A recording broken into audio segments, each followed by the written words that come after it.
میں نے اپنے قدم واپس لائے. جب میں مسجد کے صحن میں پہنچا تو میں نے دیکھا کہ پیغمبر اقدس صلی اللہ علیہ وسلم سرخ دھاری دار چادر لپیٹے ہوئے صحن میں بیٹھے ہوئے. ان کے چہرے کو میں نے دیکھا، پھر چاند کی طرف دیکھا، پھر چہرے کی طرف دیکھا، پھر چاند کی طرف دیکھا. پیغمبر صلی اللہ علیہ وسلم نے استفسار فرمایا، اجابت کیا دیکھ رہے ہو اور موازنہ کر رہے ہو؟ تو کہا اللہ کے پیارے رسول، آفتاب آسمان کو اور آفتاب زمین کو، آفتاب نبوت کو دیکھ رہا ہوں اور آپس میں تقابل کر رہا ہوں کہ جمال کے لحاظ سے، حسن کے لحاظ سے، روشنی کے لحاظ سے، منور ہونے کے لحاظ سے کون سا چاند زیادہ خوبصورت ہے. آپ نے فرمایا تو پھر تمہاری عقل نے کیا فیصلہ دیا ہے؟ تو فرمایا کہ آسمان کے چاند نے بھی روشنی آپ کے چہرے سے پائی ہے. یہ آپ کے حسن و جمال کی چھوٹی سی تصویر ہے. سیدہ عائشہ رضی اللہ عنہا تشریف فرما ہے حجرے میں. نبی صلی اللہ علیہ وسلم کے پاس ایک کالے رنگ کی چادر آئی. آپ نے کالے چادر کی رنگ کو لپیٹا چہرے کے گرد اور اماں جی کے سامنے کھڑے ہو کے کہنے لگے کہ عائشہ میں کیسا لگتا ہوں، میں کیسا لگتا ہوں، کیفا رأیتمونی کہ تم مجھے کیسا پا رہی ہو؟ تو اماں جی نے جواب دیا کہ اللہ کے رسول، چادر کی سیاہی نے آپ نے چہرے کے اجلے پن کو اور بھی نکھار دیا. دو چیزیں یہ صرف آپ کو بتا رہا ہوں، محمد ابن عبداللہ کا حسن و جمال. مدینہ میں ایک دن وقت سحر سے پہلے کچھ شور تھا.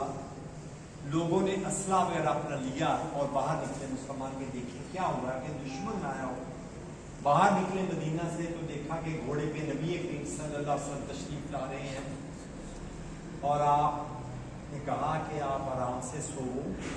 کچھ دشمن تھے، میں ان کو بھگا آیا. جرت کا عالم، دلیری کا. ایک چیز ہمیشہ یاد رکھیے جس کے ہم منطقی نتیجے میں پہنچیں گے، کوئی شخص انفرادی طور پر، کوئی قوم اجتماعی طور پر بزدل اس وقت بڑھتی ہے جب اس کے اندر سے غیرت اور حمیت اٹھ جاتی ہے.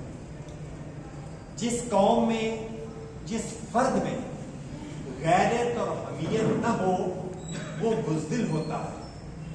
اور غیرت اور حمیت اس وقت ختم ہوتی ہے جب آنکھوں سے حیا ختم ہو جائے اور جسم سے اخلاق ختم ہو جائے، نظروں کی پاکیزگی ختم ہو جائے. تو اس کا اثر یہ ہوتا ہے انسان کے وجود سے غیرت اور حمیت ختم ہو جاتی ہے اور اس کا منطقی نتیجہ یہ نکلتا ہے کہ وہ قوم یا وہ فرد بزدل ہو جاتا ہے. اس واقعے کو جوڑیے ذرا اس وقت کے ساتھ جب ابرہہ ہاتھی لے کر آیا، مکہ پہ چڑھائی کی. ابھی نبوت کا اعلان نہیں ہوا تو لوگوں نے مکہ کو چھوڑا. سردار مکہ بھی ساتھ چلے گئے عبد المطلب، اور یہ کہا کہ ہم میں ابرہہ کی فوج کا مقابلہ کرنے کی سخت اور ہمت نہیں ہے. اللہ اپنے گھر کی خود حفاظت فرمائے جس کا یہ گھر ہے. ایک بعثت ہو گئی. پیغمبر صلی اللہ علیہ وسلم مدینہ شریف میں ہیں.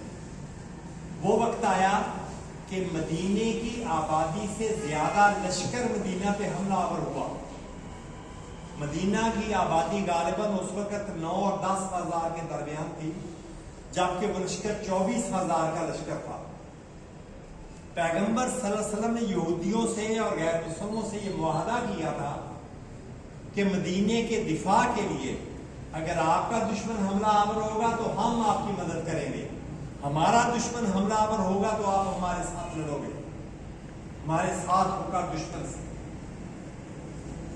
3,000 کا لشکر نکلتا ہے باہر مقابلے کے لیے. یہودیوں نے اور غیر مسلموں نے جب دیکھا کہ لشکر